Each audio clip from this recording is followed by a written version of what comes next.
Jazakallahu khairan katsira. Bismillahirrahmanirrahim. Rabbi israh li sadri wa yassir li amri wa hlul 'uqdatam min lisani yafqahu qawli, amma ba'du. Assalamualaikum warahmatullahi wabarakatuh.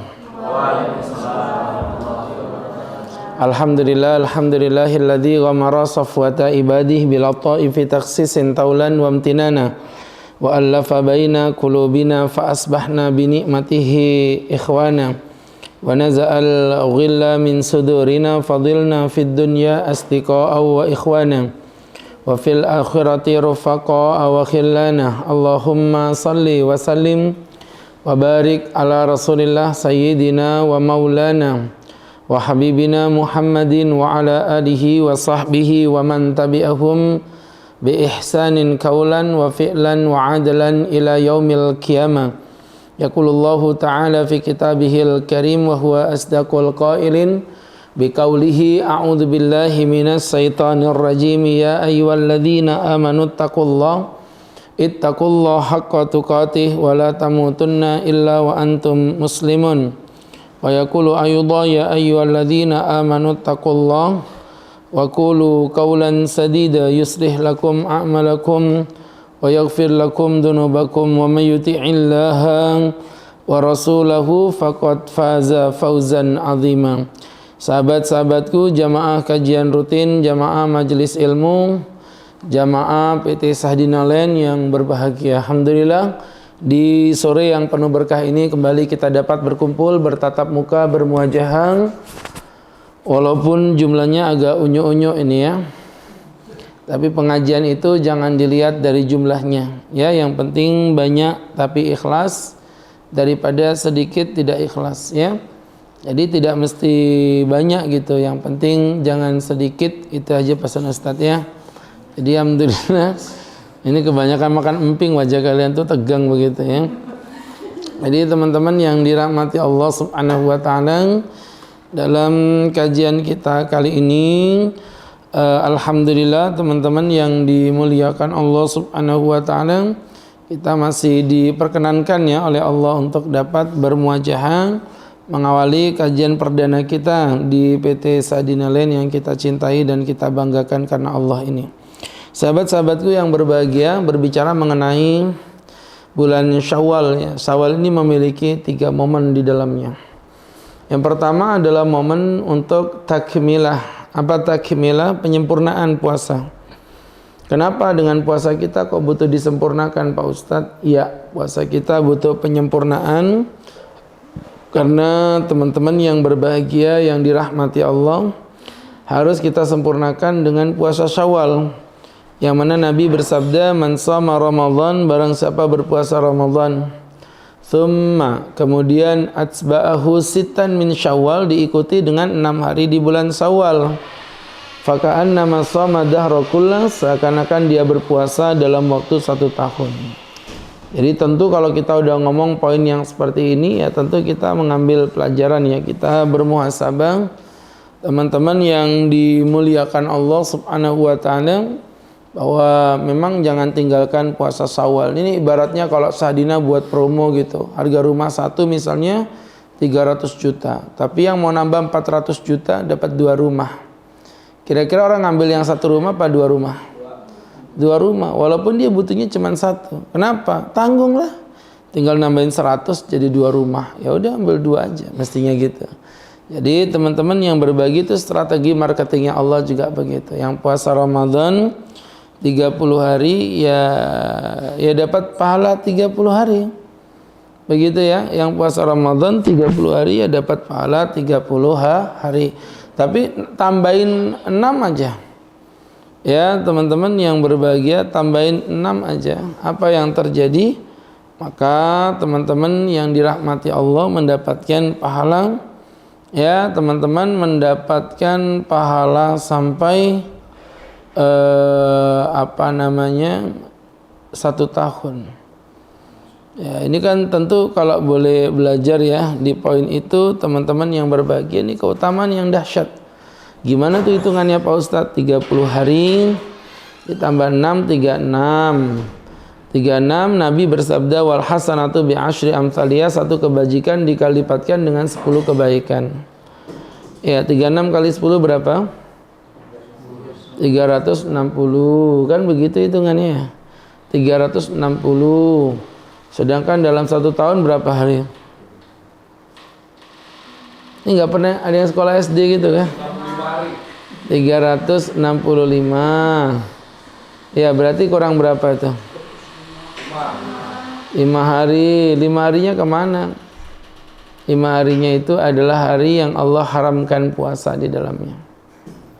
Jadi teman-teman yang berbahagia, saya ulangi lagi, dalam 1 tahun itu ada 5 hari yang kita diharamkan berpuasa, yaitu Idul Fitr, Idul Adha ditambah dengan 3 hari hari tasyrik. Nah kerennya lagi, mungkin nggak ada yang sadar ya, bahwa bulan depan tuh kita udah lebaran lagi. Cepet amat ya. Bulan depan tanggal 29 kayak insya Allah ya, kita tunggu keputusan pemerintah. Insya Allah jatuh hari Kamis malam Jumat, insya Allah. Tuh teman-teman yang berbahagia, kaitan dengan apa yang Ustaz jelaskan. Ya, rasanya kue nastar di rumah belum habis, sudah lebaran lagi. Ya, beli baju baru tergantung. Ya, apakah Sadina mau support atau tidak? Ya. Jadi teman-teman apa? Ya, ukurannya aja nggak tahu gimana membelikan, ya kan? Kasihan. Itu poinnya. Kemudian teman-teman yang berbahagia, ya itu tadi yang pertama takmilah. Kemudian yang kedua adalah momentum untuk kita muhasabah, merenung diri. Nah, merenung diri, kenapa merenung diri? Teman-teman yang dirahmati Allah Subhanahu wa taala, ini menjadi pembelajaran untuk kita bersama sahabat-sahabatku yang dimuliakan Allah Subhanahu wa taala. Ya,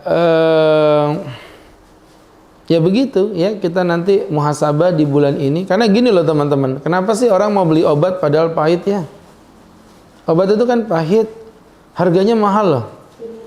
1 strip itu bisa sampai 200.000. Nah kalau 200.000 itu dibelikan tahu tek-tek,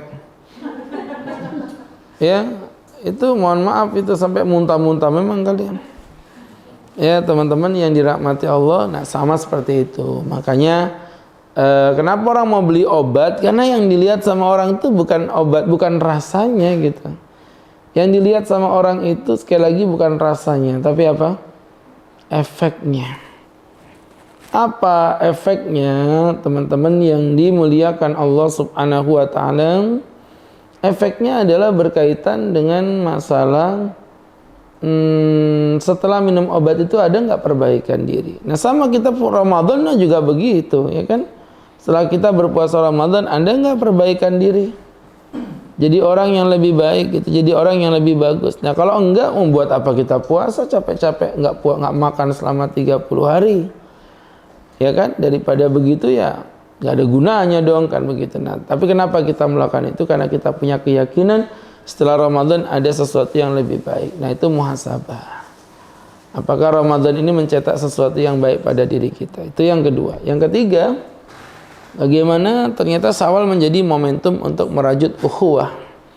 Apa ukhuwah itu Pak Ustadz? Merajut persaudaraan, merajut kebersamaan ya antara satu dengan lainnya. Kenapa sih kok jadi momentum yang seperti itu? Jadi gini, ini kesimpulannya aja biar kita lebih gampang ya. Teman-teman mohon maaf, di bulan Ramadan itu kan teman-teman selalu dijanjikan dengan kata-kata, barang siapa berpuasa di bulan Ramadan secara iman dan menggapai ridha Allah, ya ghufira lahu ma taqaddama min dzambi, dosanya akan diampuni oleh Allah.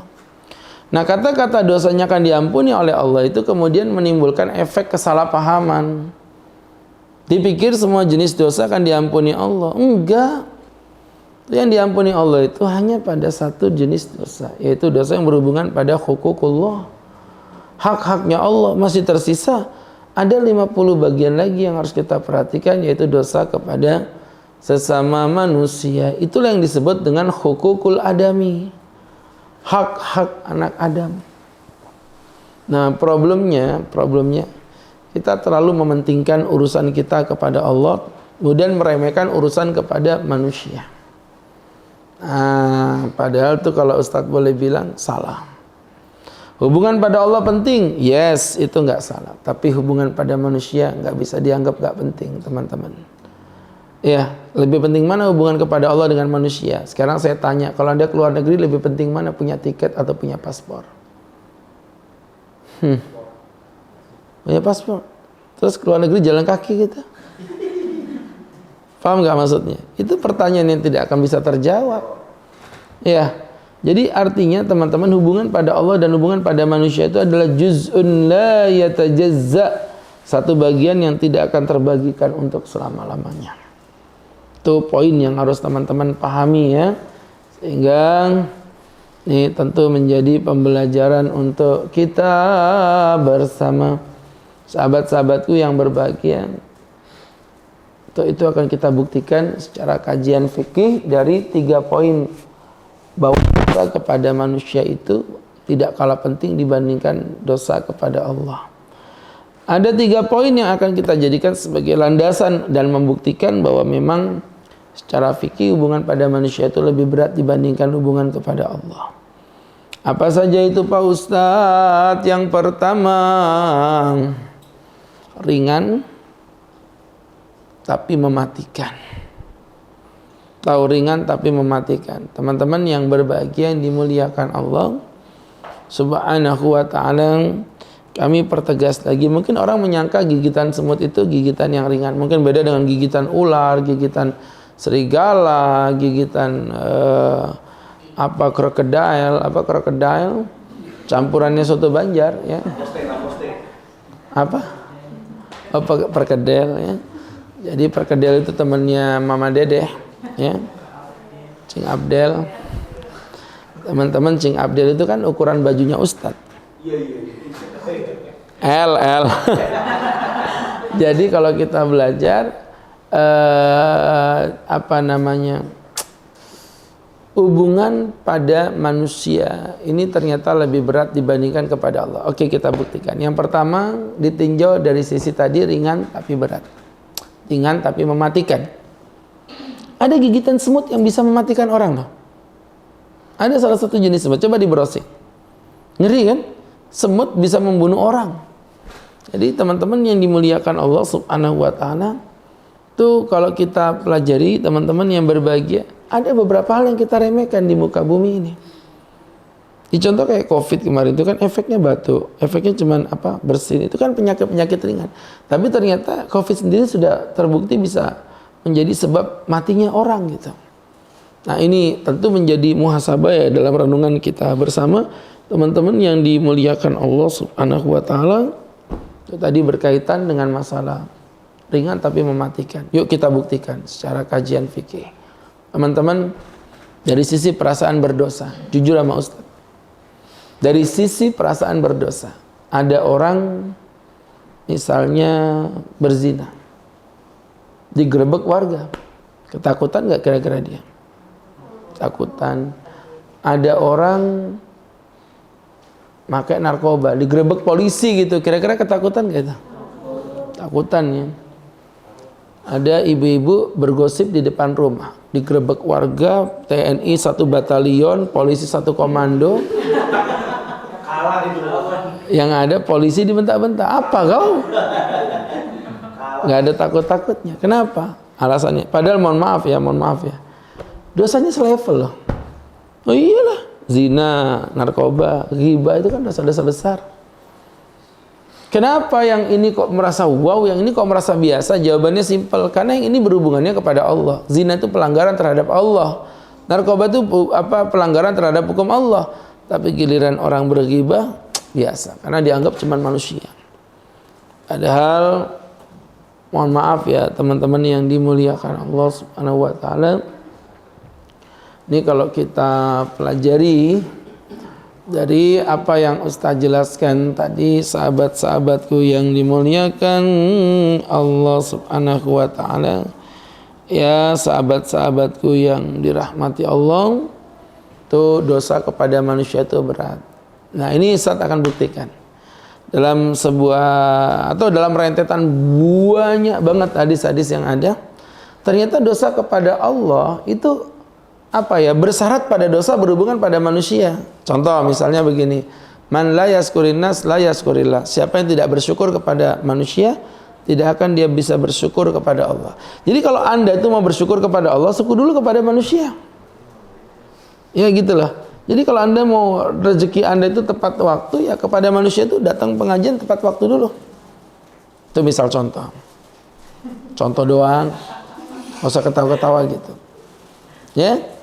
Jadi kalau Anda ingin mendapatkan kebaikan dari Allah, berbuat baiklah kepada sesama. Makanya kata Nabi, misal contoh man satara aiban di muslimin, siapa yang menutupi aurat seorang muslim, satarallahu aibahu yaumal qiyamah, Allah akan menutupi aib-aibnya di hari kiamat. Lagi misal contoh wallahu fi aunil abdi madamal abdu fi auni akhi, Allah akan menolong pada seorang hamba selama hamba itu mau menolong kepada sesama hamba lainnya. Jadi apa Anda mau diapain sama Allah? Anda mau digituin sama Allah? Gituin orang lain. Itu prinsip dasarnya seperti itu.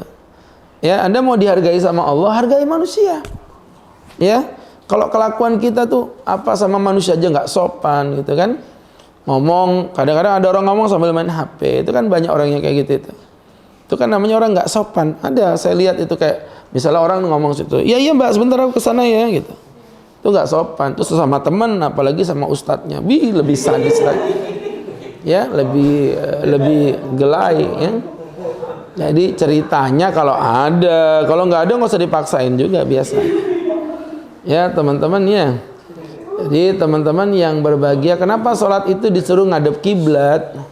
Biar posisi teman-teman itu biar fokus pada yang diajak berbicara. Nah, itu kan gambaran kepada Allah begitu, maka kepada manusia juga begitu. Kalau ingin merasa menghormati dan dihormati, kalau ngomong ngadep orangnya. Jangan membelakangi orang. Kadang ada begitu kita dengan customer, Mbak, ini Kak bisa ambil paket ini, sambil belakangi. Iya, ambil aja tuh situ tuh brosurnya tuh. Orangnya di belakang. Itu kan nggak sopan tuh. Maka kalau Anda gituin hamba Allah, Anda bakal digituin sama Allah. Anda makanya doa, kenapa doa kita ini nggak mustajab? Mulut kita sampai nyonyor berdoa, tapi nggak dikabul-kabulin Allah. Lah Anda aja ngomong sama manusia nggak ngadep muka, nah sama Allah, Allah juga nggak sudi ngeliat muka Anda lah. Gitu, analoginya itu seperti itu. Jadi muhasabah itu gitu. Kenapa doaku nggak dikabulin Allah ya? Lah situ juga di WhatsApp nggak balas ya. Loh iya, kita nge-WhatsApp orang nggak balas. Apa bedanya dengan Anda berdoa kepada Allah nggak dibalas sama Allah? Kan sama aja. Jadi itu konsep dasar hidup tuh kayak begitu. Wallahu fi aunil abdi madamal abdu fi auni akhi. Allah akan nolong seorang hamba selama hamba itu mau menolong kepada sesama. Maka apa yang Anda mau digituin, gituin orang lain. Aku mau dikayain sama Allah, kayain orang lain. Ya, kayak kita semampu kita tentunya dengan memberi sesuatu pada orang dan lain sebagainya. Ya, makanya ketika khotib di atas mimbar, boleh nggak berzikir? Nggak boleh. Jangan zikir. Khotib di atas mimbar, Anda ngaji Quran aja haram hukumnya. Haram teman-teman. Nggak main-main, haram. Ini buat bapak-bapak yang di masjid ya Mbak ya, bukan mbak-mbaknya di rumah, beda. Buat bapak-bapaknya, jadi khotib di atas mimbar, ngaji aja dosa. Apalagi ngobrol. Anda tahu kenapa? Di situ Allah ngajarin untuk menghormati orang, menghormati khotibnya. Ya, menghormati, ini ada khotib berbicara nih, dengerin. Jadi baca Quran yang pahalanya gede itu jadi nggak ada harganya di mata Allah. Nah ini tentu jadi muhasabah lah buat kita bersama ya. Jadi berangkat dari apa yang Ustaz jelaskan tadi, teman-teman yang dimuliakan Allah, maka ini yang pertama ringan. Orang nganggap dosa pada manusia enteng lah. Padahal kalau kita lihat banyak banget kan orang misalnya nggak bayar zakat, tangannya gemeteran takut masuk neraka tuh. Tapi dia nggak bayar utang, biasa aja. Ya, ada orang misalnya sholat nggak khusyuk, jangan-jangan sholatku nggak diterima. Tapi dia ngomong sama orang nggak fokus, ya nyakitin perasaan orang, biasa aja. Nah ini gambaran-gambaran begini nih temannya. Mohon maaf sehingga Imam Ghazali menyebut ada kelompok manusia itu namanya maghrurin. Apa maghrurin tuh? Orang-orang yang tertipu. Tertipu dengan amal ibadahnya. Ya, rajin sholat, mulutnya gampang melaknat, gak bakal masuk surga. Rajin puasa tapi suka ngegosipin teman kerja, nggak akan masuk surga. Rajin ngaji, dianya ngantuk sendiri, nggak akan masuk surga. Cerita. Itu waktu saya ceramah di Papua. Ya, kalau di Sadina nggak ada. Ya, jadi teman-teman yang berbahagia, yang lucunya yang saya sendiri tuh bisa-bisanya noleh ke belakang nyari orang ini siapa sih? Ya kamu gitu ya. Jadi teman-teman yang dirahmati Allah Subhanahu wa taala itu namanya maghrurin. Duh, mohon maaf ya. Anda bangga celana Anda cingkrang, Anda nggak mau isbal dengan kain Anda, tapi lidah Anda jauh lebih isbal daripada sarung Anda. Ini muhasabah renungan. Anda tutupin wajah Anda dengan cadar, tapi Anda nggak mau nutupin hati Anda yang bobrok itu dengan lidah yang kotor gitu. Karena kita tuh mikir tuh, hati kita dulu mikir, dia tuh orangnya gini-gini. Sebenarnya kalau kita bisa yang penting jangan keluar dari mulut, minimal bisa istighfar di hati. Ini keluar, iya apaan sih? Mbak, ternyata dia begini-begitu loh mbak. Iya apaan sih? Fokus ke bibirnya. Iya emang kayak gitu. Ya kan? Apalagi kalau udah emosi banget tuh. Perempuan tuh kalau udah emosi banget bahkan bisa ngomong tanpa menggerakkan bibir. Ini agak susah nih, hati-hati. Ya. Kalau kalian kan bawaan orok tuh. Kalau ustadznya harus bergaya dulu. Mbak, dia tuh ternyata begini begitu loh, Mbak. Gitu enggak kok ngerti aku ya Allah, enggak tahu enggak sih ya Allah. Jadi seperti itu ya gambarannya teman-teman yang berbahagia tuh hubungan pada manusianya buruk. Ada yang begitu Pak Ustadz, ada. Buat apa kau menggunakan cadar di wajahmu tapi lisanmu masih ngegosipin orang lain? Tahu nggak kalian ngegosipin orang lain itu kata Nabi, ayuhibbu ahadukum ayakula lahma akhihi mayyitan fakarihtumu? Apakah kamu merasa bahagia? Apakah kamu merasa bahagia ketika kamu memakan daging bangkai manusia, kanibal? Fakarihtumu, bukankah itu membuat kamu menjadi jijik terhadapnya? Ya Allah, ya. Jadi orang ghibah itu makan dagingnya orang. Kayak kemarin Ustaz diundang ceramah ke Jakarta. Tahu nggak yang undang siapa? Zaskia Gotik. Aduh, Sadina lewat. Ya baik. Ya, maksudnya Ustaz ngelewatin Sadina kan. Ke bandara mah nggak lewatin Sadina, lewat mana ya kan? Jadi Ustaz lewat Sadina. Jadi waktu itu diundang. Caranya dari ITK, arahnya dari ITK. Saya waktu hari kelasnya kan ITK, dari ITK. Jadi lucu, saya tuh dari Jakarta pulang gitu. Dari Jakarta itu niatnya jalan-jalan aja gitu. Pas abis itu ketemu laki-laki, pas lagi di kafe. Ustaz Agus ya. Saya kan otomatis sampai di Jakarta kan udah nyamar pakai kaos, gak kelihatan keustatan gitu, gaul pakai metal gitu ya kan. Kok masih ada yang nyapa saya, kan kaget saya gitu kan. Pakai manggilnya Ustadz, jadi berarti kenal nih orang Balikpapan saya oleh. Ya Allah, teman sahabat lama saya. Gimana kabarmu? Sehat ya? Sehat Pak Ustadz. Zaman nakal-nakalnya sama Ustadz lah dulu, waktu itu Ustadz tahu dia geng motor kan. Habis itu dia pergi ke sana jadi pengusaha sukses di Jakarta. Ustadz datang ke rumah ya. Aduh, aku jalan-jalan sama keluarga ya bro. Tolonglah Tat, malam-malam aja nggak apa-apa, 9:30 nggak apa-apa. Ya udah nanti aku bawa keluargaku aja ya, sekalian habis jalan-jalan langsung ke situ. Oh ya nggak apa-apa Tat. Sampai di rumah beliau, Masya Allah disuguhin minuman, silakan diminum Pak Ustadz. Saya noleh, kayak pernah kenal orang ini, mata nggak familiar mata saya gitu.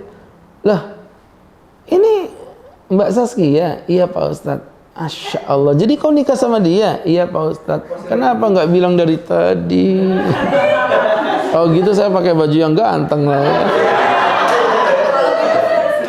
Ketemu artis.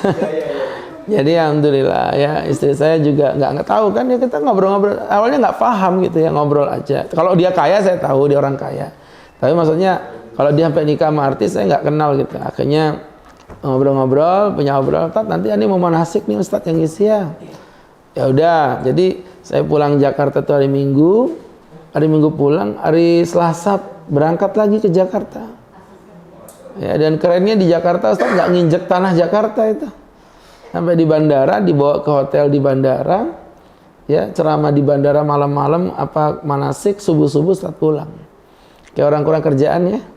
Jadi betul-betul Ustaz nggak keluar dari bandara, itu di bandara aja. Ya, alhamdulillah. Ya, teman-teman yang berbahagia, yang dimuliakan Allah Subhanahu wa taala. Kata istri orangnya tawadhu, saya nggak percaya gitu. Sampai suatu ketika dia tanya, "Ustaz, akun IG-nya apa ini?" Di follow punya Ustaz, coba ya. Di follow artis ya kan. Pas lagi makan di bandara saya omongin, "Mbak Saskia, apa Tat? Kamu beruntung banget loh, makanmu banyak tapi bodimu ramping." "Kenapa maksudnya Tat?" "Ya iya, kamu tahu nggak kenapa bodimu ramping? Nah, dagingmu dimakan sama mbak-mbak di Sadina." Ya, karena ada yang ngegosip-gosipin kamu, satu netizen se-Indonesia itu makan dagingmu. Makanya mbak-mbak itu di balik papan itu makanannya dikit tapi gemuk-gemuk. Makan kue 2 biji pakai plastik aja udah seneng dia kresek. Jadi teman-teman, jadi orang kalau digosipin itu, ya kalau digosipin itu biasa dimakan dagingnya tuh. Ya, sama orang yang ngegosipin. Baik, itu tadi poin yang pertama, teman-teman yang dimuliakan Allah Subhanahu wa taala. Ini menjadi pembelajaran untuk kita bersama dari apa yang Ustadz jelaskan, dari apa yang Ustadz paparkan, teman-teman yang dirahmati Allah Subhanahu wa taala. Ya begitu ya, ternyata emang diremehkan tapi membahayakan, mematikan. Sampai akhirnya Nabi SAW pernah ditanya tentang seorang perempuan, "Ya Rasul, perempuan ini karena tusolli bil-lail, kerjanya sholat malam, wa tasumu bin nahar, kerjanya pagi puasa, walakin kana tudhi jiranaha, tetapi dia suka menyakiti tetangganya." Jadi malam puasa, malam sholat, pagi puasa, malam sholat, pagi puasa. Walakin kana tudhi jiranaha, tetapi dia gemar menyakiti hati tetangganya. Ya teman-teman yang dimuliakan Allah Subhanahu wa taala, apa jawab Nabi Muhammad sallallahu alaihi wasallam? Kata Nabi, "La khaira fiha", tidak ada kebaikan pada dirinya, "innaha kanat finnar", perempuan itu ada di dalam bara api neraka. Hati-hati ya, di dalam bara api neraka. Jadi teman-teman yang dimuliakan Allah Subhanahu wa taala, ini membuktikan bahwa selevel itu ya, hati-hati, itu poin pertama. Kemudian poin yang kedua, ternyata pertanggungjawabannya tidak menerima keteledoran. Kalau dosa kepada Allah itu menerima keteledoran, tapi kalau kepada manusia tidak. Maksudnya gimana Pak Ustadz? Gini, dengerin Ustadz ya. Misalnya Anda perempuan nih punya utang puasa selama 7 hari. Misal contoh. Kemudian ketika punya utang puasa selama 7 hari, teman-teman yang dimuliakan Allah Subhanahu wa taala, ternyata dari 7 hari itu Anda qadha per 1 bulan 1 hari. Jadi bulan 1, bulan 2, bulan 3, bulan 4, bulan 5, bulan 6. Nggak tahu kenapa.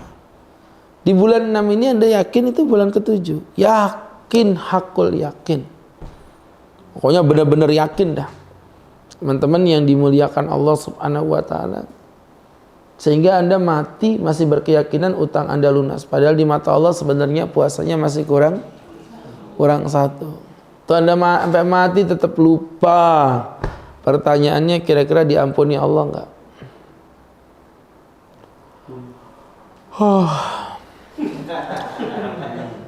Diampuni, ini lupa, diampuni Allah enggak? Diampuni, yang namanya lupa ya. Orang Sadina utang sama Ustadz 7 juta. Janji bayar per bulan 1 juta. Akhirnya Anda bayar bulan 1, 2, 3, 4, 5, 6. Di bulan yang ke-6 Anda yakin, hakul yakin itu bulan yang ke-7.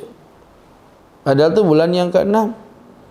Anda yakin udah lunas, padahal de facto Anda masih kurang berapa? 1 juta. Sampai mati Anda lupa. Pertanyaannya, diampuni Allah apa tidak? Lupa. Diampuni Allah apa tidak? Tidak. Tidak diampuni oleh Allah. Tetap akan dihisab sama Allah karena ini berkaitan dengan hukukul adami. Paling-paling dia nanti ngeles, ya Allah kenapa kalau namanya lupa kok dihukum? Nah Allah jawab, kamu nggak pernah baca Quran. Quran itu kitab tuntunan dalam hidup kita.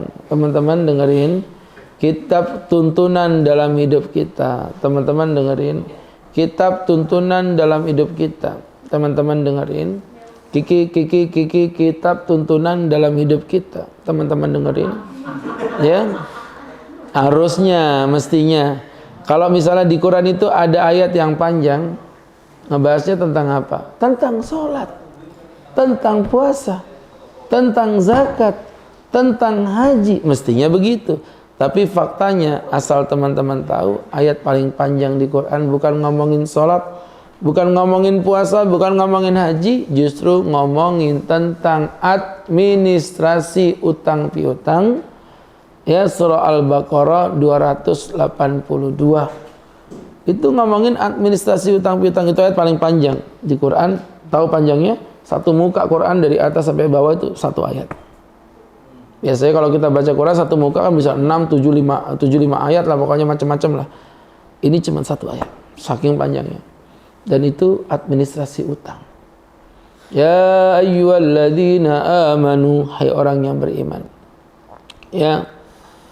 Idza tadayantum bidainin ila ajalin musamma. Jika memang kamu utang piutang sampai pada batas waktu yang ditetapkan, faktubu, catat utang itu. Ada administrasi. Ada 2 orang saksi yang mencatatnya. Begitu utang piutang. Jadi kalau ada berkata, aku lupa, ya salahmu sendiri, udah tuntunannya di Quran ada kok di dalam Al-Baqarah 282. Nah, ini tentu menjadi renungan ya buat kita bersama. Teman-teman waspadalah, berhati-hatilah. Ya, ini tentunya tidak sembarangan ya. Teman-teman yang dimuliakan Allah Subhanahu wa taala. Ya begitu ya seperti itu. Oke. Jadi masalah pertanggungjawaban juga ternyata ini tidak main-main. Kemudian yang ketiga teman-teman adalah berkaitan dengan cara taubat. Cara taubatnya ternyata juga nggak main-main, berat. Ya. Kenapa Pak Ustadz? Nih dengerin Ustadz nih. Orang yang bertobat kepada Allah, cara tobatnya itu ada 3. Dosa kepada Allah contohnya apa?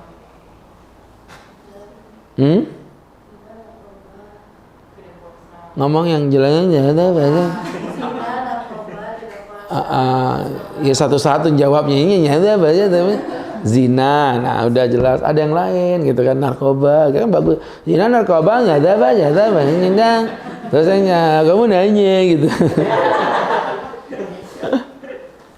Mantap gitu ya. Baik teman-teman yang dirahmati Allah, contohnya zina, berarti kayak pelacur itu ya, itu dosa kepada Allah. Itu cara tobatnya ada 3 ya teman-teman, ada 3. 3 1, 2, 3 ini ya. Sebagai seorang karyawan harus memiliki sudut pandang yang luas ya. 2, 3 1, 2, 3 ya. Istri Pak Ustadz ada berapa? 1, 4 sembarangan. 1 ya. Jadi teman-teman, jadi karyawan itu memandang dengan sudut pandang penuh keikhlasan ya, jangan suudzon.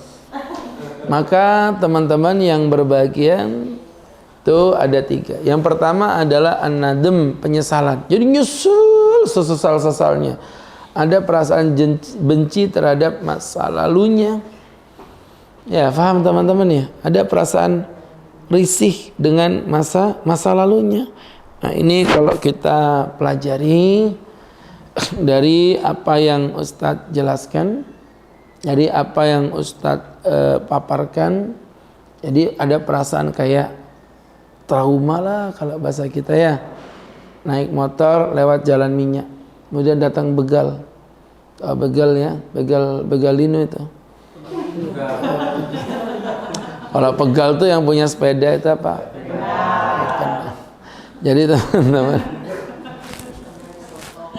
yang dirahmati Allah Subhanahu wa taala, itu tadi kaitan dengan begal, di begal kita nih, motor atau nyawa, daripada kita kelahi. Kalau orang kita sendirian situ 10 orang bawa parang, dan kita pasrah aja, sudah bawa. Lagi dibawa tiba-tiba dari arah bawah jalan minyak tuh, kabur mereka. Ternyata ambulan. Jadi teman-teman yang dirahmati ambulannya RSPB kan lewat situ biasa ya. Jadi teman-teman, ketika itu berarti Ustaz mau tanya, motornya aman nggak itu? Aman. Tubuh kalian aman nggak itu? Aman. Tapi kalian lewat situ sendirian malam-malam berani nggak? Nah itu yang namanya apa? Trauma. Padahal kan semuanya baik-baik aja, nggak ada yang kurang dari tubuh kita. Ya teman-temannya seperti itu. Jadi orang taubat itu gitu, ada perasaan trauma. Duh bodohnya aku dulu kenapa begini-begini gitu ya. Kemudian yang kedua ada perasaan al-azm ala adamil awad, berjanji tidak mengulangi lagi. Dan janji ini komitmen diri ya antara kita dengan Allah. Ini nggak bisa dimain-mainin nih. Ya nggak bisa dimain-mainin. Jadi artinya janji itu betul-betul muncul dari hati yang tulus di dalam diri kita. Ya sahabat-sahabatku yang dirahmati Allah, komitmen untuk tidak mengulangi lagi. Masalah nanti kita kepleset ngulangin lagi, itu nanti masalah yang berbeda. Tapi komitmen ini harus benar-benar dipegang dengan sekuat hati. Ya, ada orang kejebak narkoba, kejebak riba, akhirnya dagangannya hancur. Nah maksud Ustaz itu kan udah hancur gitu, tobat ya udah nyesel. Ini udah mulai baik, didatengin godaan apa? Dapat proyek tender.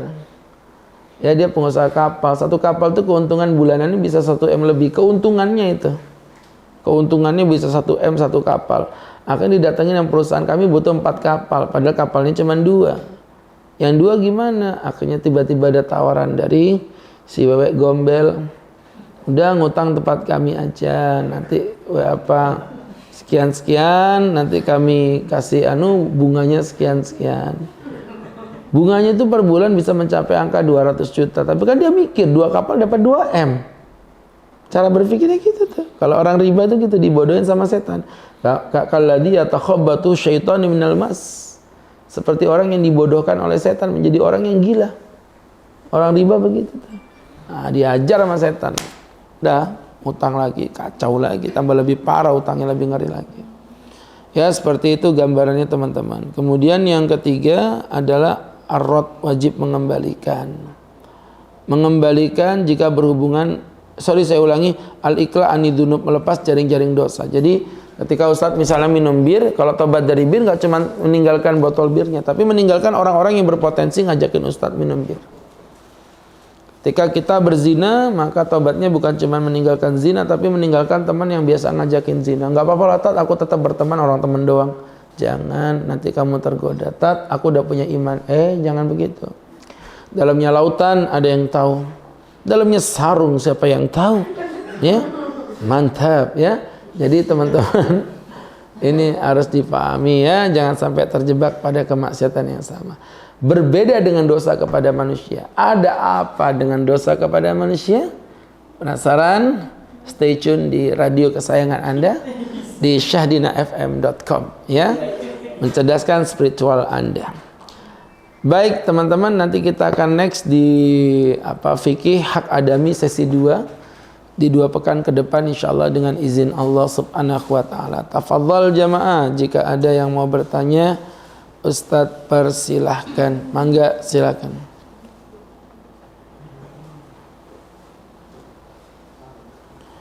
Silakan. Silakan.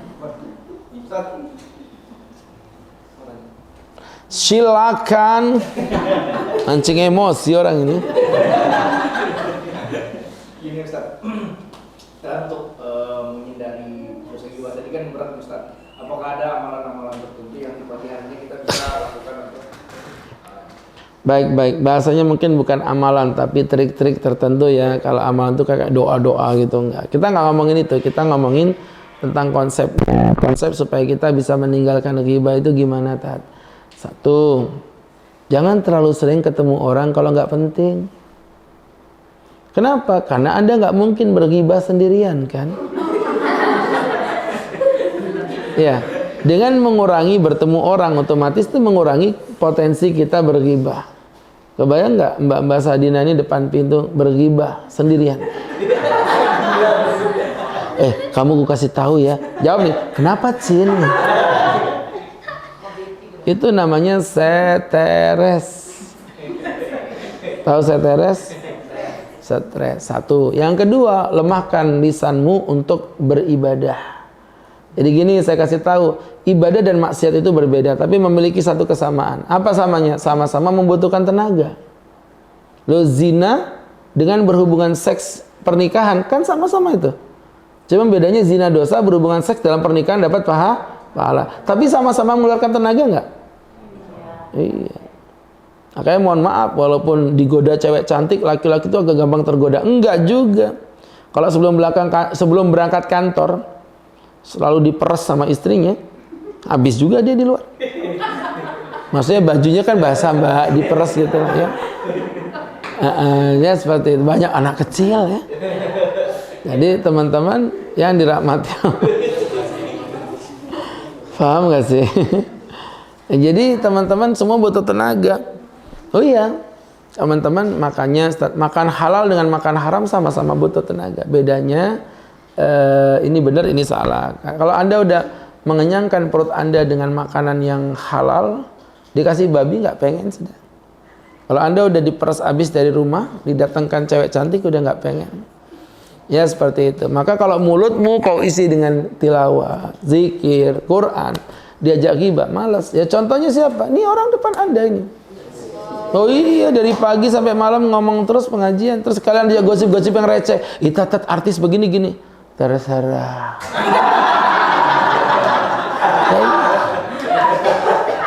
Lah Ustadz yang dari subuh ini, yang dari subuh ngomong sampai malam, nanti 9:30 saya baru selesai.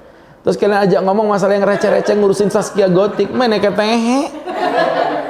Ya, seperti itu. Dan yang ketiga, doa, minta sama Allah perlindungan agar mulutnya terjaga dari ghibah. Begitu. Yang lain? Sama-sama. 5 4 3 2 Ya, silakan. Ada nggak Ustaz kiat-kiat kita untuk misalnya supaya nggak gampang baperan, kalau misalnya dengerin orang itu kan nggak gampang baperan. Pertama harus punya ilmu. Orang baperan itu tanda dari kebodohan. Kenapa? Oh iya, dia baperan kenapa? Dinasihati. Padahal kalau orang punya ilmu kan dinasihati itu indah. Ya, minim ilmu aja. Makanya mohon maaf ya, kalau ada seorang ustadz gitu kemudian dikasih masukan terus malah marah, itu berarti dia minim ilmu.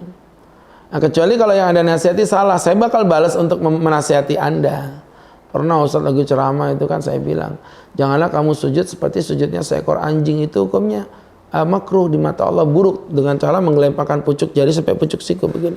Ada anak muda tuh datangin saya, Pak Ustadz mohon maaf kalau ceramah jangan ngomong masalah anjing lah, nggak pantas di podium ngomong anjing. Mas, itu memang hadis Nabi. Nabi bilang, kamu kalau sujud jangan sujud seperti seekor anjing, nggak boleh. Loh, saya ini baca hadis, janganlah kamu sujud seperti sujudnya seekor anjing. Jadi begitu ya. Nah itu kan berarti bukan Ustaz nggak mau dinasehatin dong, bukan kan? Tapi memang dia yang salah kan. Nah, saya bilang itu hadis Nabi, saya cuma bacain aja. Itu nanti saya mengklarifikasi. Kalau itu bukan ingkari.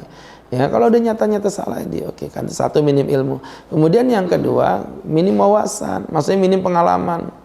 Orang kalau baperan itu biasa dia ya dunianya di situ-situ aja.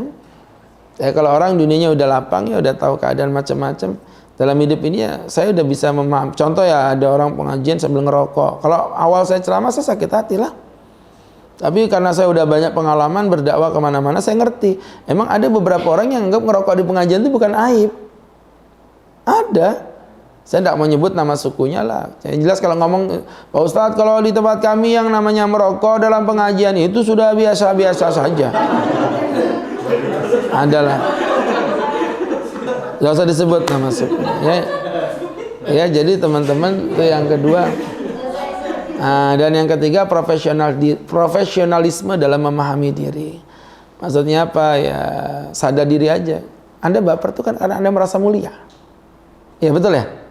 Anda merasa mulia terus dilecehkan gitu kan? Makanya kita harus profesionalisme dalam memahami diri. Artinya apa? Ya aku ini memang ustadz, tapi kan aku juga terbuat dari sperma yang hina. Perutku juga diisi kotoran hina. Matinya nanti dikubur dalam kuburan yang hina. Apa yang mau dibanggakan? Ya mohon maaf ya. Nah salah satu yang saya suka kemarin itu pengalaman ketemu dengan Saskia itu, walaupun dia artis, bahasanya ringan sekali. Manggilnya Neng, terus gendong anaknya itu masih pakai sewe. Dia biasa aja orangnya, nggak terlalu nggak terlalu penampilan gitu. Ya teman-teman yang dirahmati Allah, saya bilang ya begitu tuh, yang artis saja begitu. Ini ada cuman apa itu yang Instagram tuh apa namanya? Selebgram. Ya Allah ya Karim, gayanya udah seujung dunia. Nah ini yang nggak boleh seperti itu ya. Baik, teman-teman yang berbahagia, alhamdulillah telah kita tuntaskan. Insya Allah nanti kita lanjutkan di pekan berikutnya ya, dengan tema yang masih sama, sesi 2. Teman-teman yang dirahmati Allah, mari kita berdoa. Amin amin alhamdulillah rabbil alamin, hamdan yuwafi ni'amah wa yukafi mazidah. Ya Rabbana lakal hamdu kama yanbaghi li jalali wajhika wa 'azimi sultanika. Allahumma salli wa sallim wa barik ala rasulika sayyidina Muhammadin fil awwalin wal akhirin wa fi kulli waqtin wa hin wa fil mala'il a'la ila yaumiddin. Rabbana atina fid dunya hasanah wa fil akhirati hasanah wa qina adzabannar. Ba'idna ya Allah minal khataya. Allahumma mhu anna dhunubana bi rahmatika ya arhamar rahimin waj'alna minal muttaqin al maqbulin naji'ina fid dunya wal akhirah bi rahmatika ya arhamar rahimin. Sallallahu ala sayyidina Muhammad nabiyil ummi wa ala alihi wa sahbihi wasallam. Walhamdulillahi rabbil alamin. Terima kasih. Assalamualaikum warahmatullahi wabarakatuh.